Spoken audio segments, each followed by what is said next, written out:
تخافون أن يتخطفكم الناس فآواكم وأيدكم بنصره ورزقكم من الطيبات لعلكم تشكرون يا أيها الذين آمنوا لا تخونوا الله والرسول وتخونوا أماناتكم وأنتم تعلمون واعلموا أنما أموالكم وأولادكم فتنة وأن الله عنده أجر عظيم يا أيها الذين آمنوا إن تتقوا الله يجعل لكم فرقانا ويكفر عنكم سيئاتكم ويغفر لكم والله ذو الفضل العظيم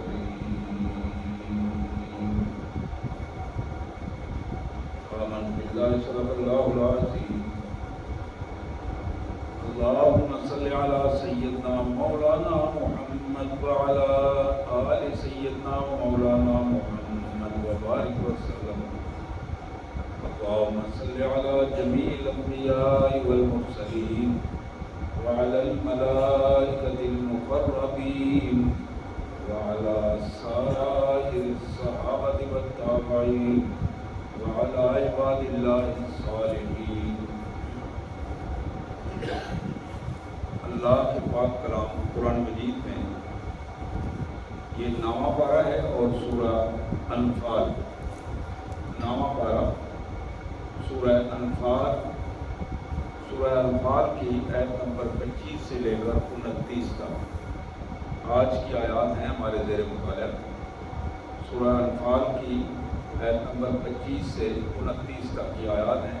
سب سے پہلے ان مبارک آیات کا سادہ سا ترجمہ اور مفہوم، پھر انشاءاللہ اس کے پس منظر میں مختصر سی گفتگو۔ اللہ کی مبارک نام سے بڑا مہربان، بہت زیادہ رحم کرنے والا ہے۔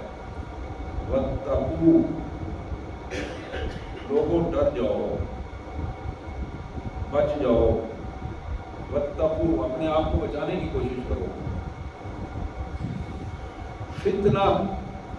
فتنے سے بچانے کی کوشش کرو، ایسے حالات سے بچ جاؤ جس میں فتنہ سر چڑھ کر دوڑ رہا ہو۔ ایسے حالات سے اپنے آپ کو محفوظ رکھنے کی کوشش کرو کہ جو چاروں طرف فتنہ ہی فتنہ تمہیں نظر آئے۔ اس لیے کہ لا تصیبن الذین ظلموا منکم خاصہ، اس فتنے کے دور میں جب اللہ کی طرف سے سزا ملے گی تو صرف فتنہ برپا کرنے والے ظالموں کو نہیں ملے گی، ان کے ساتھ سزا میں وہ لوگ بھی پیس دیے جائیں گے جو لوگ اس فتنے میں خاموش رہے ہیں، جنہوں نے اس فتنے کو روکنے کی کوشش نہیں کی۔ لا تصیبن الذین ظلموا منکم خاصہ، اس فتنے میں صرف ظالموں کو سزا نہیں ملے گی، ظالموں کے ساتھ وہ خاموش اکثریت بھی اس سزا کی مستحق ہوگی جو اس خاموش اکثریت نے اس فتنے کو بڑھانے میں، اسے برداشت کرنے میں، اس ماحول کو بنانے میں خاموش تعاون کیا تھا۔ وَاعْلَمُوا، اور یاد رکھو، اس بات کو سن کے اللہ فرماتے ہیں اگنور نہیں کرنا، یاد رکھنا ہے۔ وَاعْلَمُوا، نوٹ کر لو، ان اللہ شدید العقاب، جب اللہ سزا دینے کا آتا ہے تو پھر اس کی سزا بڑی سخت ہے۔ شدید العقاب، اللہ کی گرفت بڑی سخت ہے۔ جب مہلت دیتا ہے تو مہلت دیتا چلا جاتا ہے، لیکن جب گرفت کرتا ہے، سزا بھی دیتا ہے، تو پھر وہ سزا نمونے کی سزا ہوتی ہے، پھر ایسی سزا بھی کوئی نہیں دے سکتا۔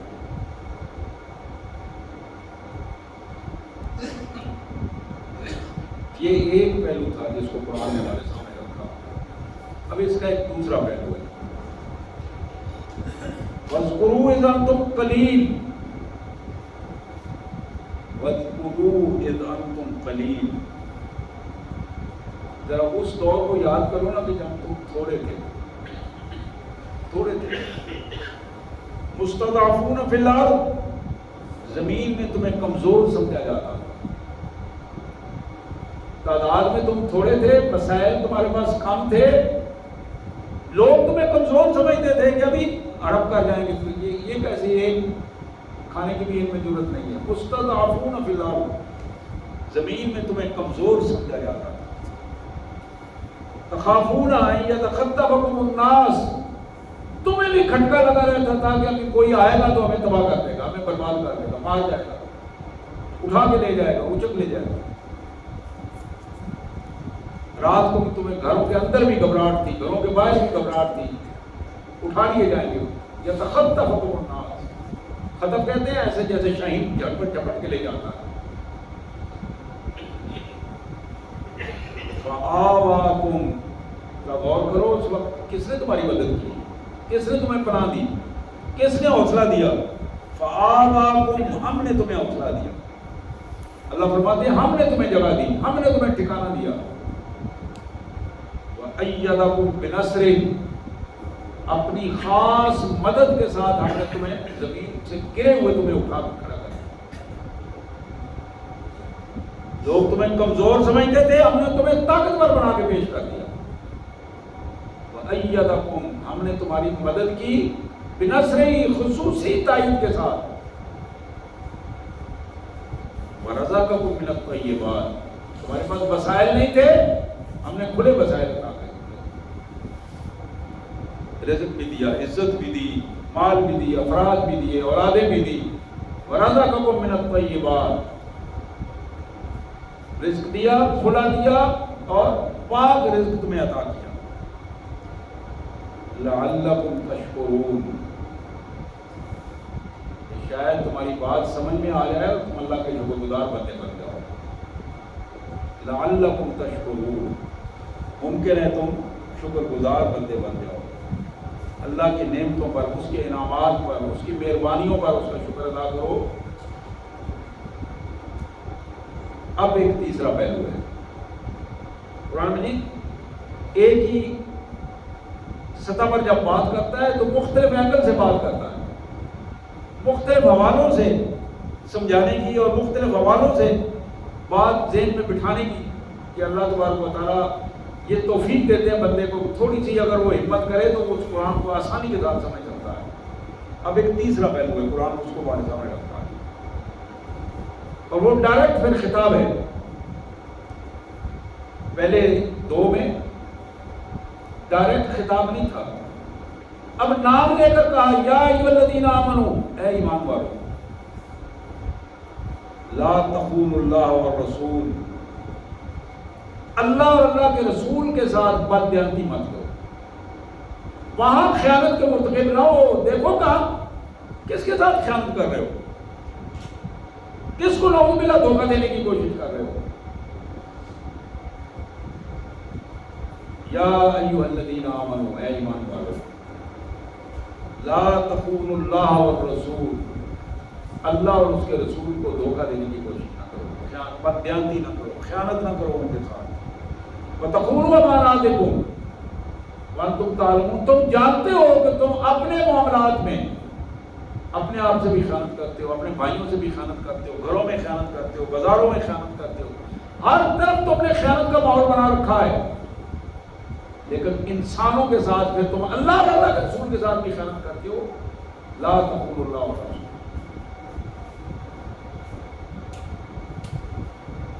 اب ایک چوتھی طرف اللہ کو توجہ دلاتے ہیں، اس میں بھی ذرا غور کیجیے.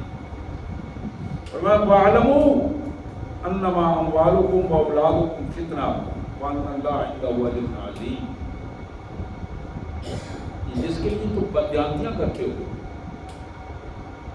جس مقصد کے لیے تم یہ دھوکے دیتے ہو، وہ یہی بات ہے نا. وَاعْلَمُوا أَنَّمَا أَمْوَالُكُمْ وَأَوْلَادُكُمْ، اپنے مالوں اور اولاد کے لیے یہ سب کچھ تم کر رہے ہو، اور وہ تو فتنہ ہے. مال اور اولاد دونوں چیزیں فتنہ ہیں. یہ تو تمہارے لیے خود مصیبت کا باعث بن رہی ہیں. وَاعْلَمُوا، جان لو، انما اولادکم انما اموالکم واولادکم فتنہ، تمہارے مال اور تمہاری اولادیں تمہارے لیے بہت بڑا فتنہ ہے، بہت بڑی آزمائش ہے. وَأَنَّ اللَّهَ عِندَهُ أَجْرٌ عَظِيمٌ، اللہ کے ہاں اس کا بہت بڑا اجر بھی ہے.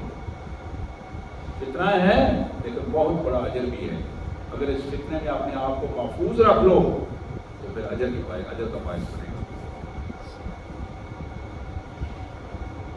اب ایک پانچویں چیز، اور پھر وہ خطاب کر کے پانچویں چیز پھر دوبارہ ہلا کے جھنجھوڑ کے اللہ تعالیٰ دوبارہ پوچھتے ہیں، یا ایھا الذین آمنوا، اے ایمان والو، ان تتقوا اللہ یجعل لکم فرقانا، اب بھی تم اگر اللہ کی طرف آ جاؤ، ان تتقوا اللہ، اللہ سے ڈر جاؤ، اللہ کا تقوی اختیار کر لو، یجعل لکم فرقانا، اللہ اب بھی تمہیں دنیا میں منفرد کر دے گا. دنیا دیکھے گی کہ یہ گرے پڑے لوگ تھے، آج طاقت آ گئی ہے، وسائل آ گئے ہیں، سب کچھ آ گیا ہے. دنیا کے سامنے اللہ تبارک و تعالیٰ ایک خوبصورت نمونے کے طور پر تمہیں یجعل لکم فرقانا، سب سے منفرد اللہ تعالیٰ تمہیں غالب قوت بنا دے. وَيُكَفِّرُ عَنْكُمْ سَيِّئَاتِكُمْ وَيُكَفِّرُ عَنْكُمْ سَيِّئَاتِكُمْ، تمہاری غلطیاں بھی معاف کر دے گا، گناہوں کو بھی دھو دے گا. وَيَغْفِرْ لَكُمْ، اور تمہارے یہ بڑے بڑے گناہ، چھوٹے گناہ، اللہ سے معافی مانگو گے اللہ تعالیٰ ان سارے گناہوں کو معاف کر دے گا. وَاللَّهُ ذُو الْفَضْلِ الْعَظِيمِ، اور اللہ تو بڑے فضل والا ہے، مالک تو بڑے خزانوں والا ہے. سبحان اللہ وبحمدہ، سبحان اللہ العظیم وبحمدہ، استغفر اللہ.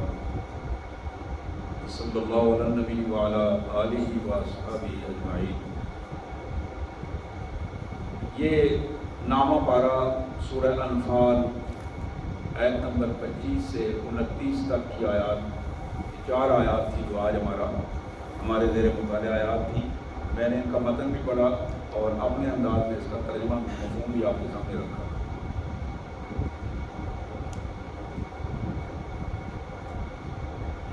پانچ پہلو جو قرآن مجید نے ہمارے سامنے رکھے بڑے اہم پہلو ہیں،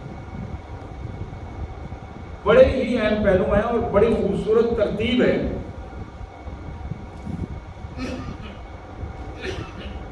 سب سے پہلی بات، فتنے کی پاداش میں جب سزا ملتی ہے، فتنہ پرور لوگوں کو جب سزا ملتی ہے، ظالم لوگوں کو جب سزا ملتی ہے، تو صرف اکیلے ظالموں کو سزا نہیں ملتی، ان کے ساتھ جو کھڑے ہوتے ہیں ان کو بھی اسی طرح سے.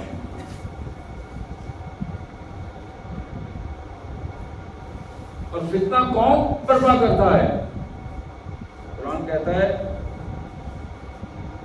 لا تصیبن الذین ظلموا منکم، ظالم لوگ فتنہ برپا کرتے ہیں. دنیا کا سب سے بڑا ظالم وہ ہے، وہ سامنے آ کے کرے یا پیچھے رہ کے کرے. بدترین انسان ہے جو فتنہ برپا کرتا ہے.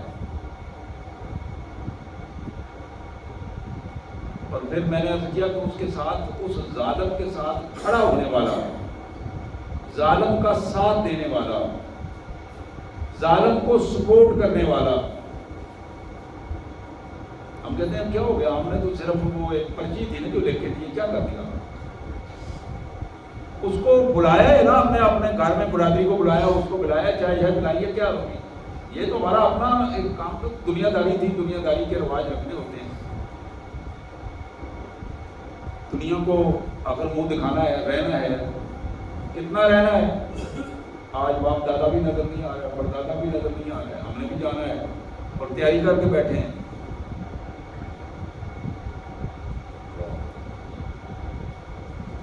محمد کریم صلی اللہ علیہ وسلم کا ارشاد گرامی،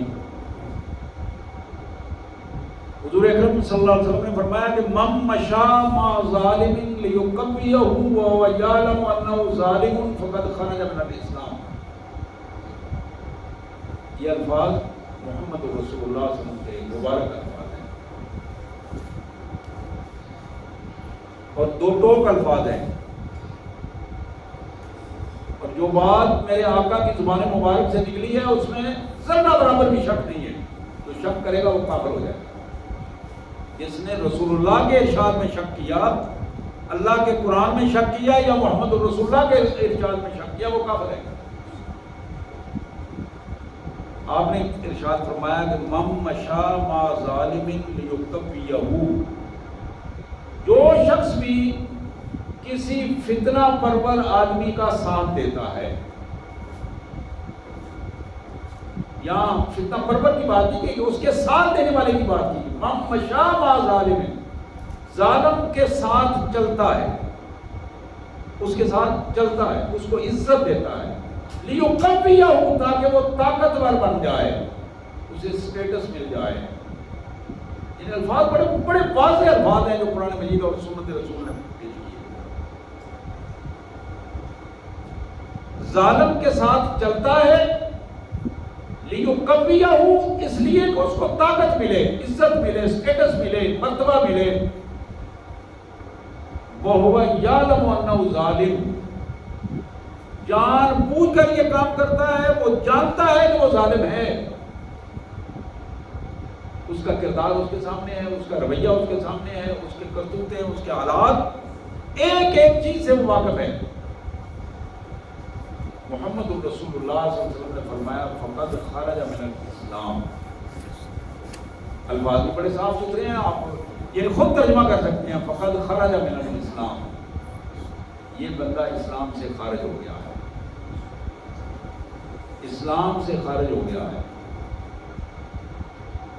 داڑھی رکھی ہوئی ہے، مسجد میں آ کے اذان دیتا ہے، تکبیر پڑھتا ہے، پانچوں وقت مسجد میں آتا ہے، لیکن فقط خرج من الاسلام. اس کا اسلام نہ اللہ کو پسند ہے نہ اللہ کے رسول کو پسند ہے، دونوں اس کو قبول نہیں کرتے. فقط خرج من الاسلام. عمرہ کا ایک نہیں کئی کیے ہیں، حج کیے ہیں، لیکن ظالم کا حمایتی ہے. ظالم کی حمایت، ظالم پر پیسہ خرچ کرنا، ظالم انسان کو عزت دے کے گھر میں ڈیرے پر بٹھانا، ظالم انسان کے ساتھ تعاون کرنا، فقط خرج من الاسلام. پھر نہ نماز قبول ہے، نہ روزہ قبول ہے، نہ حج قبول ہے، اور نہ خیرات قبول ہے. فقط خرج من الاسلام. بات کڑوی ہے، بات کڑوی ہے، لیکن میرے بھائیو سچی ہے، کیونکہ سچے انسان نے کہی. وہ سچا انسان جسے دشمن بھی سچا سمجھتا. فقط خرج من الاسلام.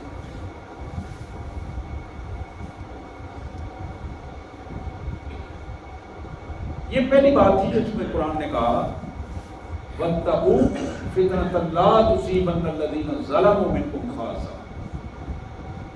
بچ جاؤ اس فتنے سے جس میں پکڑے جانے والے صرف فتنہ اٹھانے والے لوگ نہیں ہوں گے، ان کے ساتھیوں کو بھی، ان کے حمایتیوں کو بھی، ان کے ساتھ خاموش تعاون کرنے والوں کو بھی اسی طرح پکڑا جائے گا، پیس کر رکھ دیا جائے گا.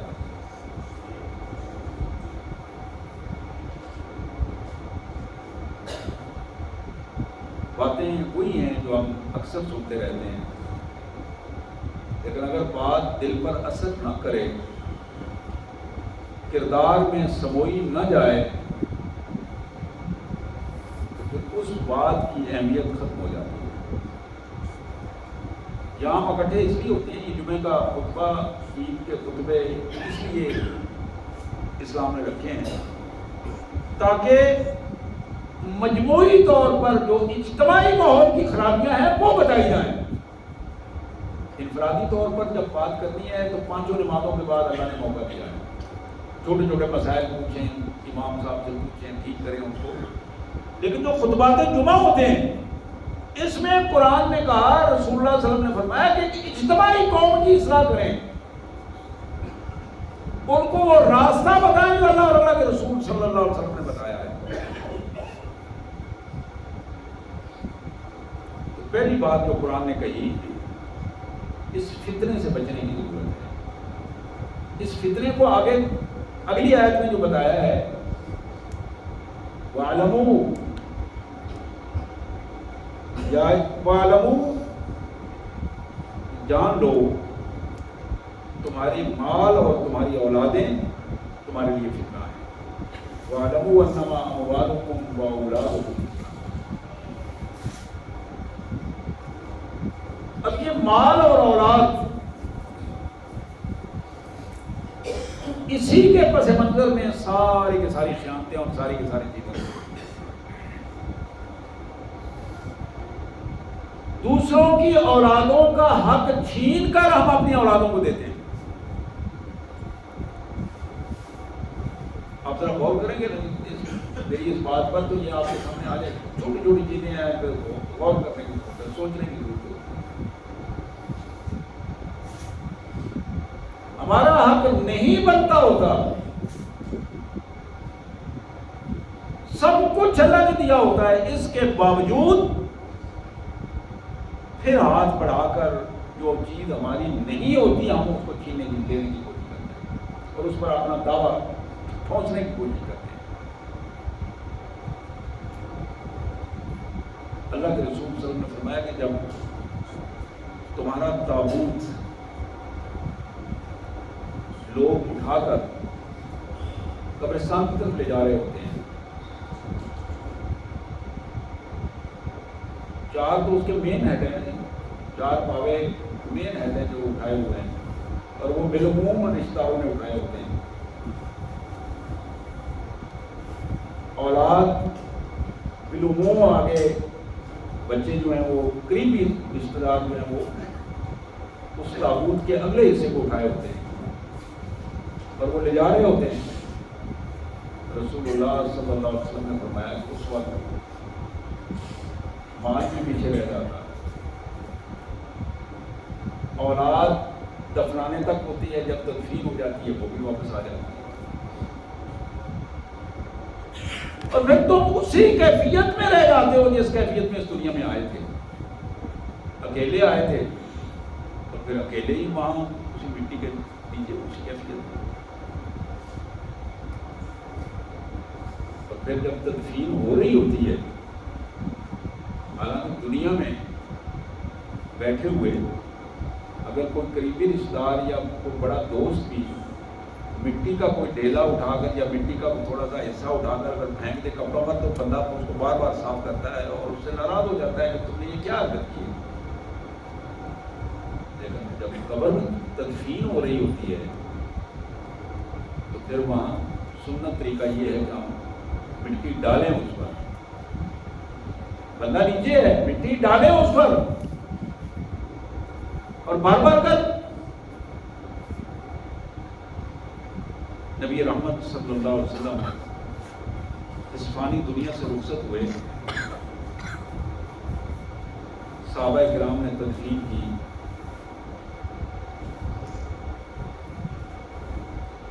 سیدہ فاطمہ الزہرا سلام اللہ علیہ ہماری مائیں ان کے قدموں کی خاک پہ قربان، راستے میں پر چادر لے کے کھڑی تھی.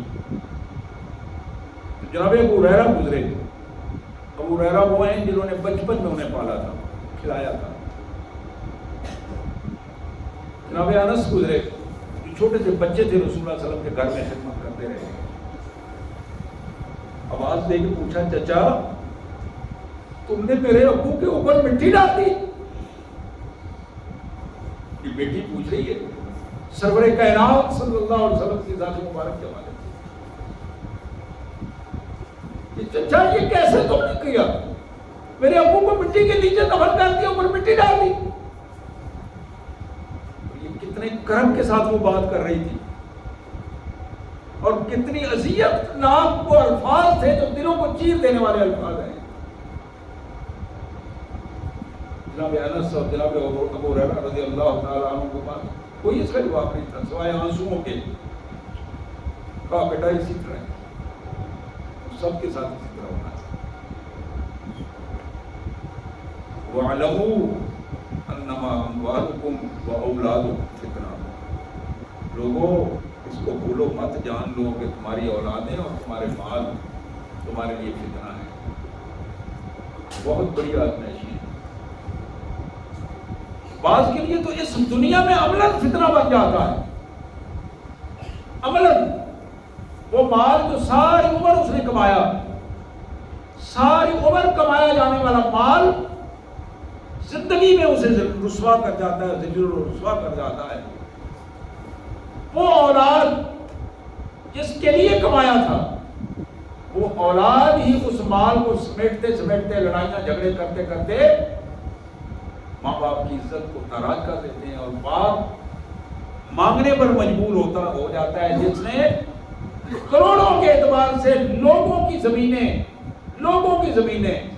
پٹواری صاحب تھے، لوگوں کی زمینیں کاٹ کاٹ کر اپنے بچوں کے لیے بنانے کی کوشش. تحصیلدار صاحب تھے، اے سی صاحب تھے، ڈی سی صاحب تھے، وزیر اعلیٰ صاحب تھے. یہاں سے اٹھائے وہاں برطانیہ میں لے گیا، کوئی سویڈش میں لے گیا، کوئی سوئٹزرلینڈ میں لے گیا، کہاں لے گیا. لیکن جب منو مٹی چلے گیا تو کہتے ہیں کہ کفن کو جیبیں نہیں ہوتی، کون ساتھ لے کے جاتا. وَاعْلَمُوا أَنَّمَا أَمْوَالُكُمْ وَأَوْلَادُكُمْ فِتْنَةٌ. ایمان والو، اللہ اور اس کے رسول سے خیانتیں نہ کرو. لا تخونوا اللہ والرسول وتخونوا اماناتکم وانتم تعلمون. آپس میں تو تم حرکتیں کرتے رہتے ہو، جانتے بھی ہو یہ سب کچھ یہ حرکتیں کرتے ہو تم، لیکن اللہ کے ساتھ بھی وہی حرکتیں کرنے کی کوشش کرتے ہو، رسول اللہ کے ساتھ بھی اسی طرح کا رویہ رکھنے کی کوشش کرتے ہو.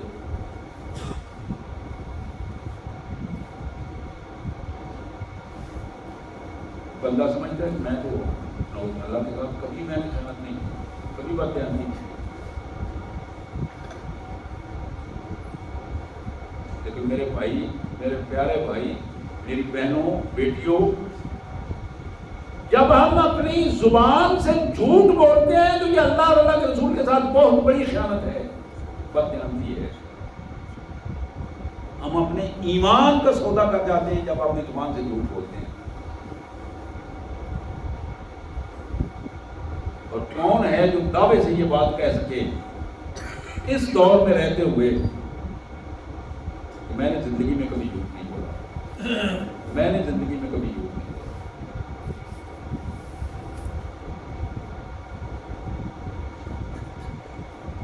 میرے بھائیوں، میں نے پہلے بتایا کہ باتیں تھوڑا کڑوی ہیں، میرے لیے بھی اتنی کڑوی ہیں جتنی آپ اسے محسوس کر رہے ہیں.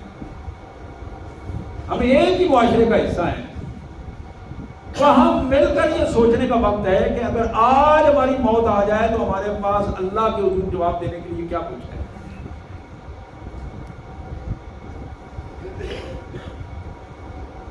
تو میں عرض کر رہا تھا کہ اللہ اور اس کے رسول کے ساتھ بددھیانتی، جب ہم دوسرے کا حق کھا رہے ہوتے ہیں، دوسرے کے ساتھ بددھیانتی کر رہے ہوتے ہیں، یہ بنیادی طور پر اللہ اور اللہ کے رسول کے ساتھ بددھیانتی ہوتی ہے. جب اللہ کے دین کا مذاق اڑا رہے ہوتے ہیں، قرآن پڑھ رہے ہوتے ہیں، اور بڑے توجہ کے ساتھ ریگولر قرآن مجید کو پڑھتے ہیں، لیکن کبھی اس قرآن مجید کے مطابق اپنے آپ کو ڈھالنے کی کوشش نہیں کرتے. کبھی یہ سوچنے کی ضرورت محسوس نہیں کر رہے ہوتے کہ میں جو آیت پڑھ رہا ہوں وہ آیت کیا کہہ رہی ہے کہ لعنت اللہ علی الکاذبین، جھوٹوں پر اللہ کی لعنت ہے، بددیانتوں پر، ظالموں پر اللہ کی لعنت ہے. اور جب وہ کردار اس بندے میں ہوگا جو قرآن پڑھ رہا ہے، دوسرے لفظوں میں تم اپنے اوپر لعنت کر رہا ہے. قرآن پڑھ رہا ہے لیکن اپنے اوپر لعنت کر رہا ہے. اس کو رسول اللہ صلی اللہ علیہ وسلم نے فرمایا رب قاری القرآن والقرآن یلعنہ. کتنے ہی ایسے قرآن پڑھنے والے ہیں وہ قرآن پڑھتے ہیں اور اس وقت قرآن ان پر لعنت کر رہا ہوگا, لعنت کر رہا ہوگا, اس لیے کہ وہ قرآن کے حکم کے خلاف ان کی زندگی ہے. قرآن نے کہا کہ کل للمؤمنین یغضوا من ابصارہم, سورہ نور میں میرے رسول ان کو بتاؤ کہ تمہارے رب کا یہ حکم ہے کہ ایمان والو جب تم چلتے ہو اپنی نظروں کو نیچے رکھ کے چلا کرو, نظروں کو نیچے رکھ کے چلا کرو.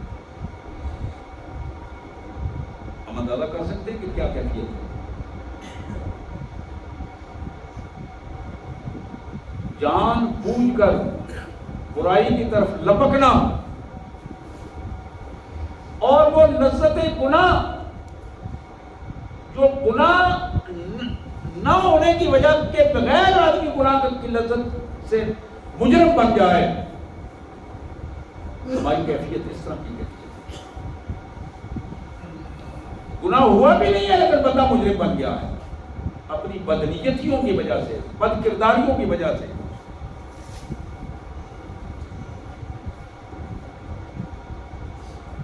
محمد رسول اللہ صلی اللہ علیہ وآلہ وسلم ایک حدیث مبارک جو میں آخر میں سنانا چاہوں گا.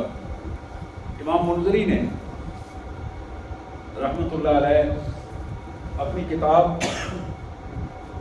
ترغیب و ترہیب میں یہ حدیث نوٹ کی ہے, اور امام حسن بن علی رضی اللہ تعالیٰ عنہ کی یہ روایت ہے.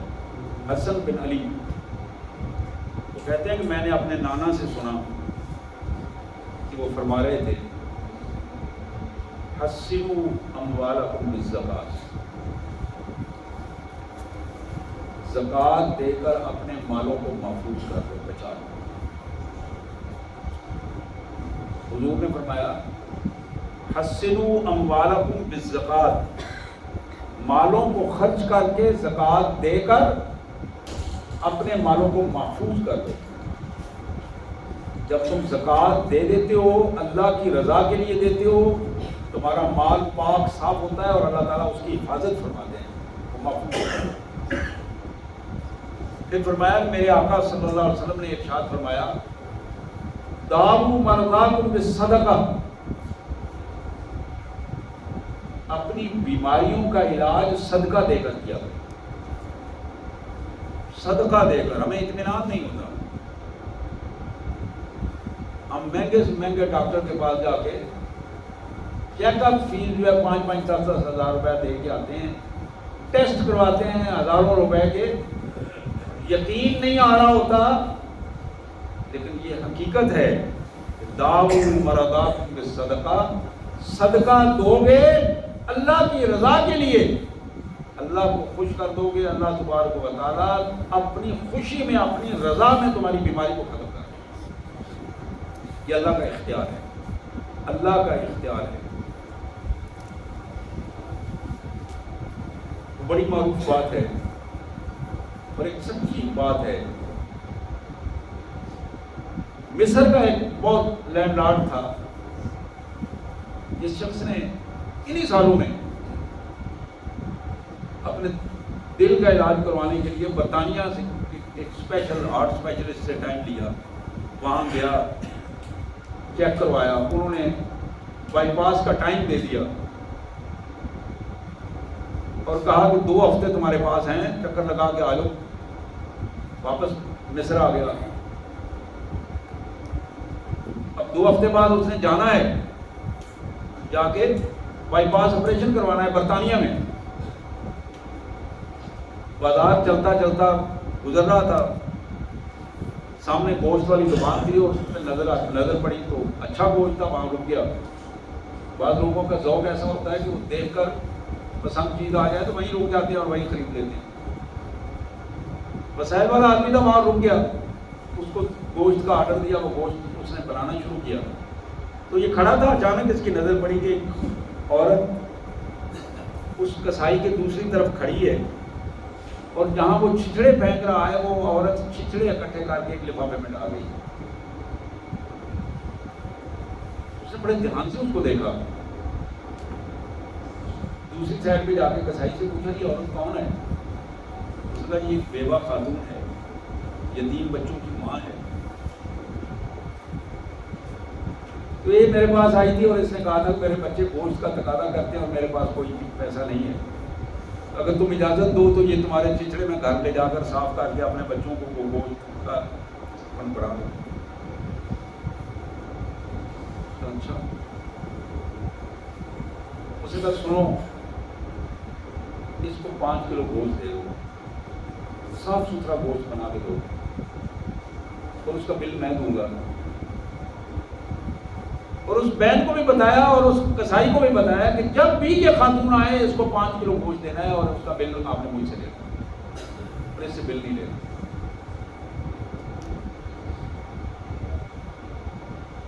دو ہفتے بعد یہ بندہ جب برطانیہ جا گیا ہے تو دوبارہ کیونکہ ٹیسٹ ہوتے ہیں آپریشن سے پہلے، تو پھر ٹیسٹ ہوئے. انہوں نے کہا بھائی مبارک ہو تمہارے تو دل کا مسئلہ ٹھیک ہے، یہ کیا کھایا آپ نے؟ کہا کون سی دوائی کھائی؟ میں نے کوئی دوائی نہیں کھائی. کہا یہ تو بالکل ٹھیک ہے، یہ دیکھو یہ پچھلا ٹیسٹ اور اس ٹیسٹ میں زمین و آسمان کا فرق ہے. اب اسے اندازہ ہوا جو کائنات کا مالک ہے، جس کے اختیار میں زندگی اور موت ہے، اس کائنات کے مالک نے اس کے دل کو صاف کر دیا. جب اس کا دل اللہ کے لیے صاف ہوا، اللہ تعالیٰ نے اس کے دل کی صفائی کی وجہ سے اس کی بیماری بھی دور کر دی. وَدَاوُوا مَرَضَاكُمْ بِالصَّدَقَةِ، اپنی بیماریوں کا علاج صدقہ دے کر کیا کرو اور پھر دیکھو اللہ تعالیٰ کس طرح تمہیں شفا دیتا ہے. تیسری بات اور آخری بات جو امام حسن نے کہی کہ میں نے اپنے نانا سے سنی، وَاسْتَقْبَلُوا أَفْوَاجَ الْبَلَاءِ بِالتَّضَرُّعِ وَالدُّعَاءِ. یہ جو آزمائشیں آتی ہیں، طوفان آتے ہیں، مصیبتوں پہ مصیبتیں نازل ہو رہی ہیں تو بندہ پریشان ہے، سٹپٹا جاتا ہے کہ کیا ہو گیا. حضور نے فرمایا کہ وہ جو فوج ہے نا آزمائشوں کی، مصیبتوں کی فوج تمہارے اوپر جھپٹ پڑی ہے، اس کا استقبال کرو بالتضرع، اللہ کے حضور رونے اور گڑگڑانے سے، سجدے میں پڑ جاؤ اور اپنے مالک کے حضور رو کر دعا کرو، گڑگڑا کر دعا کرو، اللہ تعالیٰ تمہاری آزمائشوں کو دور کرے. اور ہماری پوزیشن کیا ہے؟ سیلاب میں لوگ مر رہے ہوتے ہیں اور ہماری عیاشیاں بدماشیاں بڑھتی چلی جا رہی ہوتی ہیں. وہ ہمارے ٹی وی چینل جو خبریں دے رہے ہوتے ہیں، مظلوموں کی تصویریں دکھا رہے ہوتے ہیں، تو وہی اسی خبر نامے کے بعد بتاتے ہیں کہ کل فلاں دن فلاں بدماشی اور عیاشی اور بے حیائی کا وہ نمونہ بھی آپ کو دکھائیں گے، آپ فلاں جگہ پہ آ جائیں اور اس کی یہ ٹکٹ ہے اور فلاں فلاں اس میں اویلیبل ہے. یہ وہ بنیادی پہلو ہے کہ جب قومیں بے حس ہو جاتی ہیں، بے حس ہو جاتی ہیں، فتنہ پرور بن جاتی ہیں، ظلم کی عادی ہو جاتی ہیں، تو پھر اللہ کی گرفت سے کوئی چیز بتا دے. امام حسن کی یہ حدیث حسبوا اموالکم بالزکاۃ، زکوٰۃ سے اپنے مالوں کو محفوظ کر لو. داووا مرضاکم بالصدقہ، اپنی بیماریوں کا علاج اللہ کے لیے صدقہ، اللہ کے حضور صدقہ دے کر کرو. واستقبلوا افواج البلاء بالتضرع والدعاء، مصیبتوں، طوفانوں، آزمائشوں کا مقابلہ کرتے ہوئے اللہ کو حضور گر گڑا کر رو کر دعائیں کرو، اللہ تعالیٰ تمہاری اس کیفیت کو دور کر دے. اللہ سے دعا ہے اللہ مجھے بھی، آپ سب بھائیوں کو، بہنوں کو، بیٹیوں کو اللہ تعالیٰ حفاظت عطا فرمائے. اللہ تعالیٰ ہمیں توفیق دے کہ ہم دین کو اس کے حقیقت سے، قرآن سے سمجھیں اور پھر اپنی زندگی میں لے آئیں. وآخر دعوانا الحمد للہ رب العالمین.